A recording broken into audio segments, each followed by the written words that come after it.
Salut bien-aimés dans le Seigneur Jésus. Nous vous bénissons de la part du Seigneur Tout-Puissant et nous voulons encore partager la parole du Seigneur avec vous. Nous voulons parler de l'interprétation et de la compréhension des Écritures. Comme vous le voyez bien, en ces temps de fin, il y a tellement de confusion, tellement de doctrines, tellement d'enseignants. On ne sait plus où poser la tête. Et beaucoup de gens se posent la question comment aborder la parole, à qui faire confiance. Il y a beaucoup de confusion au milieu du peuple de Dieu. Mais nous ne voulons pas rajouter de la confusion dans votre esprit ou bien que vous soyez confus, que la Bible soit un livre fermé pour vous. Nous voulons que la Bible soit un livre ouvert, que vous puissiez comprendre le message de l'évangile simplement et les choses qui paraissent complexes, les saisir. C'est ça notre but principal. Nous avons parlé des originaux de la Bible. C'est un élément qu'il faut comprendre déjà de base. Ensuite, il y a d'autres éléments qu'il faut rajouter pour avoir des bases, pour saisir en profondeur le message de l'évangile, parce que la Bible dit que la connaissance va augmenter. Plus le temps avance, plus la connaissance augmente. Donc il faut vraiment aller en profondeur avec le Seigneur pour apprendre à discerner les voies de Dieu, aussi apprendre à discerner la ruse de l'ennemi, parce que l'ennemi va loin dans l'hérésie, loin dans sa folie. Donc voilà pourquoi nous voulons partager encore la parole du Seigneur avec vous dans ce sens, bien-aimés, dans le Seigneur Jésus. Donc, nous voulons parler de l'ancienne et de la nouvelle alliance, principalement l'ancien et le nouveau. C'est comme ça que nous l'appelons. Pourquoi l'ancien? L'ancien va parler principalement d'Adam, du peuple de Dieu, c'est-à-dire les Juifs, et le nouveau va parler de Christ, de la nouvelle relation avec Christ, de la nouvelle relation avec Dieu par Jésus-Christ, et du peuple de Dieu maintenant qui est en esprit et en vérité, qui n'était plus un peuple physique selon la chair, mais un peuple né de l'esprit. Pourquoi il y a cette distinction principale? Parce qu'il faut bien comprendre que Jésus-Christ est venu pour sauver le premier Adam. Ok? Il est le second homme, bien le nouvel homme, pour mieux préciser. C'est pour ça que la Bible va dire, c'est pour ça que la Bible va demander que nous sommes régénérés et que nous revêtons le nouvel homme. Donc, il vient pour sauver l'ancien homme qui est tombé. L'ancien homme là-dedans, c'est ça qu'on va appeler l'ancienne alliance. Donc, de façon ultime, tout l'Ancien Testament va parler de ça. Exemple, lorsque vous voyez, par exemple, les péchés dans l'Ancien Testament, les péchés à caractère sexuel, des choses qui peuvent vous choquer, certaines personnes tombent dans l'hérésie et disent ah oui, mais ça c'est le mystère de l'Église. Non, c'est faux.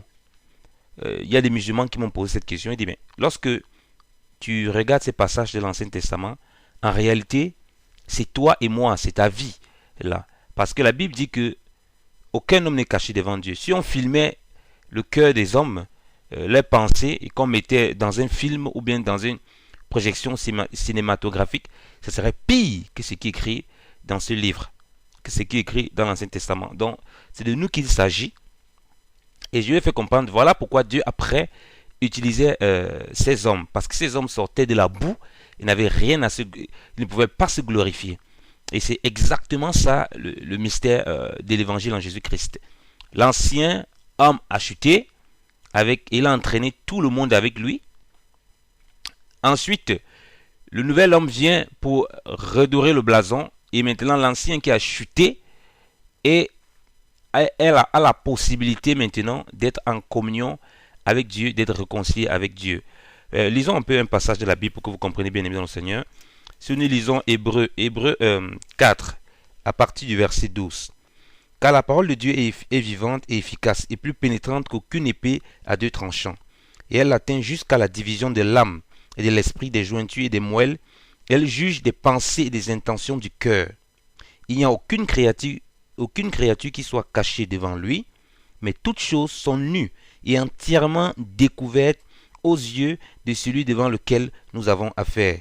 Amen. Donc la parole de Dieu ici est plus tranchante qu'une épée à double tranchant. Voilà pourquoi dans l'Ancien Testament, vous allez voir, en ce qui concerne l'ancien homme, généralement je vais parler comme ça, vous allez voir tous ces caractères, vous allez voir l'impudicité, vous allez voir, euh, comment ça s'appelle, l'adultère, vous allez voir l'inceste, vous allez voir toutes ces choses qui sont manifestes.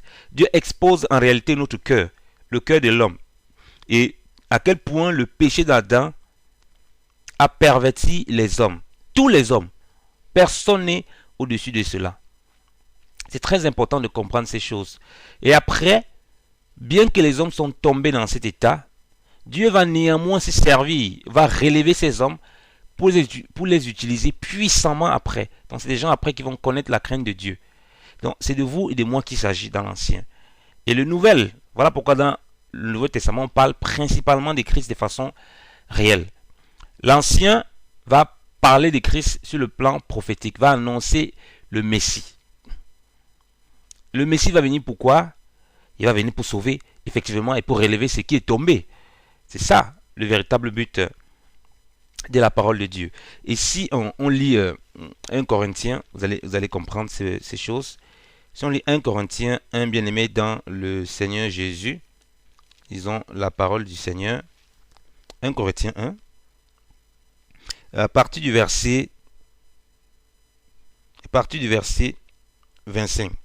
Parce que la folie de Dieu est plus sage que les hommes, et la faiblesse de Dieu est plus forte que les hommes.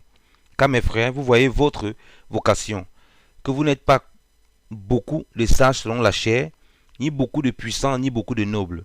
Mais Dieu a choisi des choses folles de ce monde pour rendre confuses les sages. Et Dieu a choisi les choses faibles de ce monde pour rendre confuses les fortes. Et Dieu a choisi les choses viles de ce monde et les mépriser, même celles qui ne sont point, pour abolir celles qui sont, afin que nulle chair ne se glorifie devant lui. Amen. Donc voilà pourquoi la vie chrétienne ne peut pas être une religion. Voilà pourquoi lorsque les gens sont dans les religions, tout ça, ils essaient de faire des efforts par eux-mêmes. Ils ne réalisent plus en réalité, ils ne peuvent même pas réaliser en réalité ce que c'est que la grâce. Parce qu'ils ont l'impression qu'ils sont déjà bons eux-mêmes. Et dans l'Ancien, Dieu veut donc montrer que personne ne peut être bon devant lui. Tous les hommes sont, comme Paul va le dire, tous ont péché, sont privés de la gloire de Dieu. Donc Dieu montre ça de façon manifeste. Et il montre, c'est pour ça aussi que vous allez voir des jugements dans l'Ancien Testament. Pourquoi lorsque les gens ont péché, il y a le jugement qui était dur. Quand vous voyez ça, en fait c'est le jugement qui doit tomber sur l'homme. Mais Dieu va faire tomber ce jugement sur Jésus-Christ à la croix. Voilà pourquoi il faut comprendre bien l'Ancien et le Nouveau. Dieu, on ne voit pas l'amour de Dieu manifeste dans l'Ancien. En fait, l'amour de Dieu est là. Mais il faut avoir une certaine connaissance. Il faut pousser la réflexion loin pour se rendre compte qu'en fait, Dieu montre ce qui se passe lorsque l'homme est condamné dans son péché. Maintenant, il montre que cet homme qui est condamné dans son péché, il va quand même accorder cette grâce à cet homme par Jésus-Christ en faisant tomber le salaire du péché de cet homme sur Christ Jésus à la croix de Golgotha. Alléluia. Et il dit ici là que Dieu choisit les choses viles de ce monde et les mépriser. Voilà pourquoi lorsqu'on vient au Seigneur, regardez, les gens qui ont connu les profondeurs de Satan, qui ont une vie de débauche, toutes sortes de vies, quand ils viennent au Seigneur, ils aiment le Seigneur de tout leur cœur. Mais les gens qui avaient soi-disant un certain confort, parfois ils ne réalisent pas réellement ce que c'est que la grâce. Parfois ils ne réalisent pas ce que c'est que la grâce. Lorsqu'ils vont lire l'Ancien Testament, ils vont critiquer les prophètes, ils vont critiquer les gens qui chutaient, ils vont critiquer le peuple. Ils vont dire, ah mais ce peuple était incrédule et tout et tout. En réalité c'est nous bien aimés dans le Seigneur. C'est tout ça, c'est notre incrédulité, c'est tout ce que l'homme représente devant Dieu, l'homme déchu. Parce que lorsque Adam pêche, il y a une séparation entre lui et Dieu. Entre le ciel et la terre. Christ par la croix vient réconcilier, parce que la Bible dit dans 2 Corinthiens 5, verset 19, Dieu était en Christ réconciliant le monde avec soi, en ne les imputant point leurs péchés. Donc c'est ce que Dieu fait de façon manifeste. Le nouveau, de façon ultime, quand tu dois voir le nouveau, tu dois voir le nouvel homme qui vient qui est venu et qui a racheté l'ancien homme pour marcher à nouveauté de vie. Quand tu vois l'ancien, tu vois l'homme qui a chuté. Ça c'est de façon ultime, mais on peut encore rentrer dans plusieurs révélations. Ça c'est de façon basique. Tu vois Adam qui a chuté et qui a besoin du Messie. Donc ça prophétise le Messie pour le relever. Tu vois aussi des de façon prophétique que ça parle du Messie qui va venir sauver l'homme. Et ça va parler du Messie en se servant de l'ancien homme. Donc l'ancien homme, dans l'Ancien Testament, va parler de lui-même qui chute. Et Dieu va aussi mettre en lui quelques caractéristiques prophétiques pour parler du du nouvel homme. Et on peut lire Romains pour saisir ça parce que c'est un peu compliqué à comprendre ça. Lisons Romains. Romains, c'est à partir du verset 12. Et c'est pourquoi, comme par un seul homme le péché est entré au monde, la mort y est aussi entrée par le péché. Aussi la mort est parvenue sur tous les hommes parce que tous ont péché. Car jusqu'à la loi, le péché était au monde. Or, le péché n'est point imputé car il n'y a point de loi. Mais la mort a régné depuis Adam jusqu'à Moïse. Même sur ceux qui n'avaient point péché de la manière en laquelle avait péché Adam, qui est la figure de celui qui devait venir. Amen. Donc vous voyez que Adam, bien qu'il soit terrestre, il y a une part prophétique qui montre qu'il est une figure de celui qui devait venir. Et celui qui devait venir, c'est Christ. Donc l'Ancien va présenter ça. L'Ancien Testament va parler de l'homme qui a chuté. En même temps, on va parler de l'homme, du nouvel homme qui va venir. Et ça, Dieu va utiliser toujours l'ancien homme pour montrer toute cette figure-là. Parce que le nouvel homme n'est pas encore là, Jésus-Christ. Donc, il va se servir de l'ancien homme pour montrer la chute de cet ancien homme, pour montrer aussi la venue du nouvel homme. Il va se servir des deux choses avec la même personne, avec Adam. Quand je parle d'Adam, je parle aussi de toute la descendance d'Adam. Donc, de façon générale, de façon ultime, c'est comme ça que les choses se sont passées. Donc, le jugement que vous voyez qui tombe sur des gens dans la Bible, en réalité, c'est le jugement qui doit tomber sur tous les hommes parce qu'ils ont péché. Et ça, c'est la justice de Dieu qui est révélée. Mais si vous poussez plus loin, Christ porte tout ce jugement. Parce que la Bible parle aussi du nouvel homme qui doit porter tout le jugement de l'ancien, la condamnation et la colère de Dieu sur lui. Et maintenant, nous faire marcher en nouveauté de vie. Continuons la lecture. Nous sommes toujours dans Romains chapitre 5, à partir du verset 15.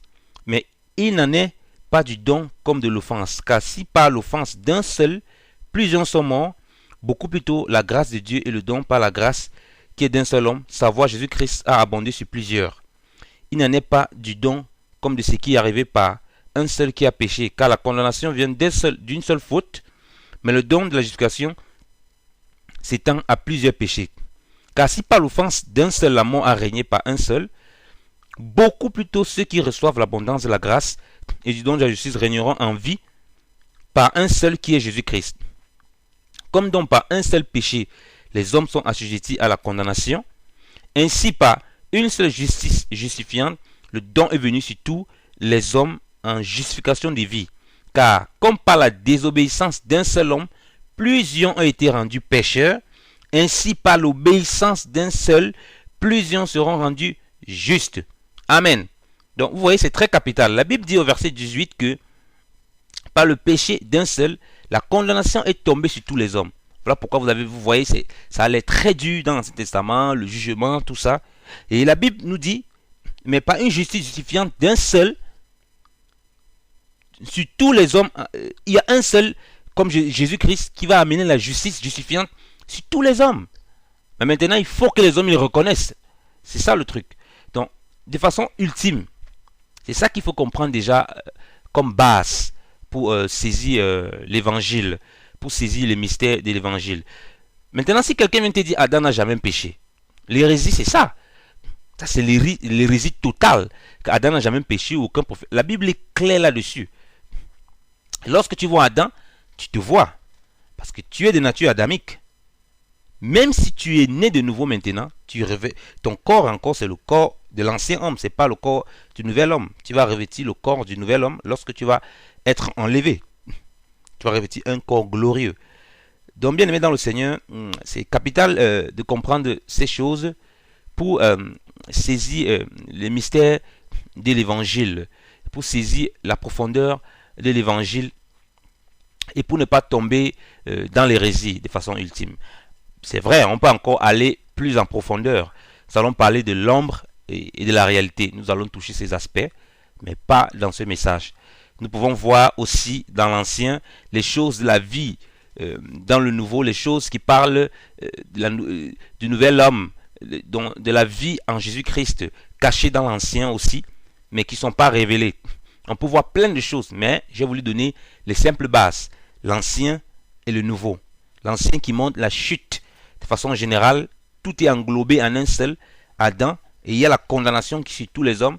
Voilà pourquoi on voit les hommes qui sont jugés par Dieu. Voilà pourquoi on a l'impression que Dieu est dur dans l'Ancien Testament. Voilà pourquoi on voit les péchés des hommes exposés publiquement. Et maintenant, on montre le nouvel homme.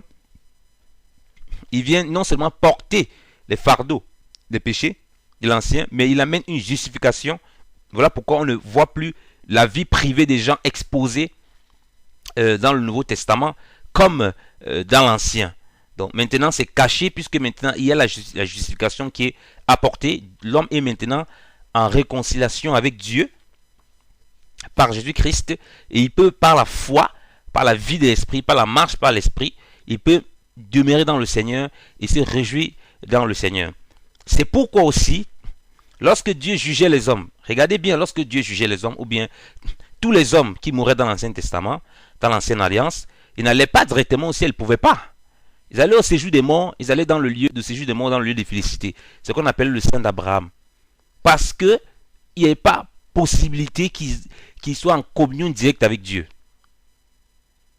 Qu'ils rentrent, disons plus clairement, qu'ils rentrent dans le paradis. Le sang de Christ, avec le sang de Christ, soit versé, qui réconcilie toutes ces personnes. Et la Bible va donc appeler ces temps, si vous lisez Acte 17, à partir du verset 26, que c'était des temps d'ignorance. Dieu laissait les gens chercher comme en tâtonnant. Là pourquoi le jugement est tombé sur les hommes direct. Ils n'avaient pas accès directement au ciel. Mais dans la nouvelle, on a accès directement au paradis. Paul va dire, je suis pressé des deux côtés. D'un côté, de m'en aller, qu'il meure et qu'il aille rejoindre Christ. Vous voyez, dans l'Ancien, ce n'était pas ce qui se passait. David va dire carrément qu'il attendait le Messie, que le Seigneur ne va pas le laisser voir la corruption. Il voyait ça de loin, parce que le Seigneur, quand il va mourir, il va aller au séjour des morts. Donc, voilà la différence qu'il y a entre l'Ancien et le Nouveau, principalement. Il dit, dans l'Ancien, il n'y avait pas la connexion au débit. Nous, on a la connexion au débit. Vous voyez, on est connecté directement, on a accès auprès du Père dans un même esprit. Voilà pourquoi on ne doit pas mettre un chrétien dans un joug. Le chrétien doit comprendre ces choses et ne doit plus vivre dans la peur, dans la panique d'un Dieu qui est un bâton pour le juger, pour le condamner comme dans l'Ancien Testament. Non, c'est pas comme ça. Il doit saisir donc par cela le message de l'Évangile et voir que Dieu maintenant a révélé pleinement son amour. Et c'est ce que Dieu dit toujours dans Romains 5 au verset 8. Mais Dieu signale son amour envers nous en ce que lorsque nous étions que pécheurs, Christ est mort pour nous. Donc Dieu nous prouve, il nous démontre son amour par cela. La mort de Christ à la croix pour marcher en nouveauté de vie, afin que l'ancienne vie soit restée derrière. Voilà pourquoi on va parler du vieil homme et du nouvel homme dans la Bible. Le vieil homme qui se corrompt par des convoitises charnelles et du nouvel homme qui doit être revêtu, qui a été créé à l'image de Dieu dans la sainteté et dans la justice. Donc c'est deux dispensations bien différentes, bien claires. Je résume, c'est ta vie et c'est ma vie qui est exposée dans l'Ancien Testament. Le jugement qui tombe là-bas, c'est le jugement qui doit tomber sur tous les hommes. La justice de Dieu qui tombe là-bas, c'est la justice de Dieu qui va tomber sur tous les hommes. Mais Dieu montre aussi que cette justice, en réalité, elle tombe sur Christ. C'est pour cela qu'on a l'Ancien et le Nouveau. Les péchés d'Adam, c'est aussi nos péchés. Les péchés de David, c'est aussi nos péchés. Les péchés de toutes ces personnes, c'est nos péchés que Dieu, c'est la vie privée des gens que Dieu expose en public. C'est nos vies privées que Dieu expose, de tous les hommes. Parce que nous ne sommes pas cachés devant lui. Et maintenant, Jésus-Christ, vous voyez, on ne montre plus la vie privée des gens. Parce qu'il y a la justification maintenant qui est apportée. Si Dieu veut filmer le cœur, mon frère, ton cœur, toi qui lis, toi qui veux te justifier par une religion, ou bien toi qui penses qu'en pratiquant toutes sortes de règles et de coutumes, tu ne marches pas par la foi en Jésus-Christ. Tu ne comprends pas le sens du sacrifice de Christ. Mais si Dieu filme ton cœur, il montre ça à la télévision, mais tout le monde va s'évanouir. Ainsi que le mien, ainsi que cela. Mais voilà pourquoi maintenant on marche par la foi. Et Dieu maintenant, par le sang de Christ, nous sanctifie, nous purifie. Que le Seigneur notre Dieu vous bénisse abondamment. C'est une longue série sur l'enseignement, sur la compréhension et la compréhension et l'interprétation de la Bible, de la parole de Dieu, et des bases simples pour comprendre le message de l'évangile et rentrer dans la profondeur des révélations bibliques sur des passages qui nous semblent compliqués, bien aimés dans le Seigneur. Que le Seigneur notre Dieu vous bénisse abondamment au nom puissant de Jésus-Christ. Amen.